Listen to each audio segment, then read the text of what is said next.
प्रश्न 1। किस चीज के कारण इंसान अल्लाह की रहमत से दूर हो जाता है? उत्तर, अहंकार यानी घमंड के कारण इंसान अल्लाह की रहमत से दूर हो जाता है, क्योंकि घमंडी व्यक्ति खुद को बड़ा और अल्लाह को कमतर समझने लगता है। प्रश्न 2। किस चीज से इंसान का अमलनामा खाली यानी शून्य हो जाता है? उत्तर, अहंकार और दिखावा इंसान के नेक अमल को बर्बाद कर देते हैं और अमलनामा खाली कर सकते हैं। प्रश्न 3। कौन सा अमल इंसान को जन्नत की राह पर ले जाता है?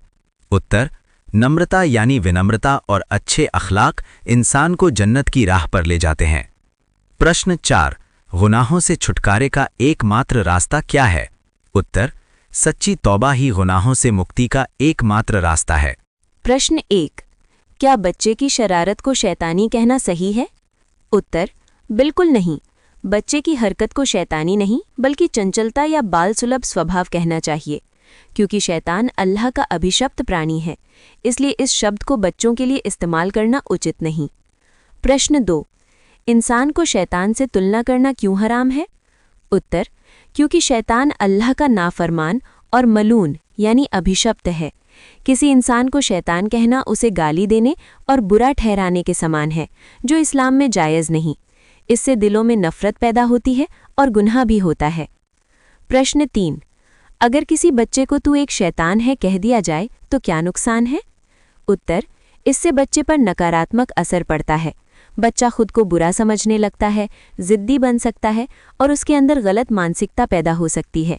इसके अलावा ऐसी बातों से उस पर शैतानी असर पड़ने की आशंका भी होती है। प्रश्न 4। अगर गलती से ऐसा बोल दिया जाए तो सुधार का तरीका क्या है? उत्तर, तुरंत अल्लाह से तौबा करें और बच्चे के सिर पर प्यार से हाथ फेरकर उसे अच्छी बातें समझाएं। उसे डांटने की जगह मोहब्बत से सही गलत बताना चाहिए। प्रश्न 1। क्या पति पत्नी एक साथ नंगे होकर सो सकते हैं? हाँ, पति पत्नी आपस में नंगे होकर सो सकते हैं। ये हराम नहीं है, क्योंकि निकाह के बाद दोनों एक दूसरे के लिए हलाल हैं।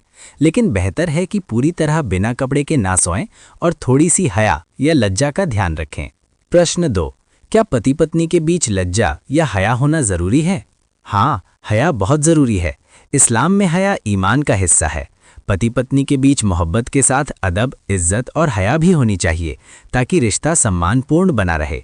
प्रश्न 3। क्या पति पत्नी का रिश्ता इबादत में गिना जा सकता है? हाँ, अगर पति पत्नी एक दूसरे के अधिकार निभाएं, प्यार से रहें और अल्लाह की रज़ा के लिए परिवार चलाएं, तो उनका रिश्ता भी इबादत बन जाता है और इसके बदले उन्हें अज्र मिलता है। प्रश्न 4। अगर पति पत्नी एक दूसरे को तकलीफ दें तो क्या गुनाह होगा? हाँ, जानबूझकर एक दूसरे को दुख पहुंचाना गुनाह है। पति और पत्नी दोनों पर फर्ज है कि वे एक दूसरे के साथ नरमी, रहम और मोहब्बत से पेश आएं।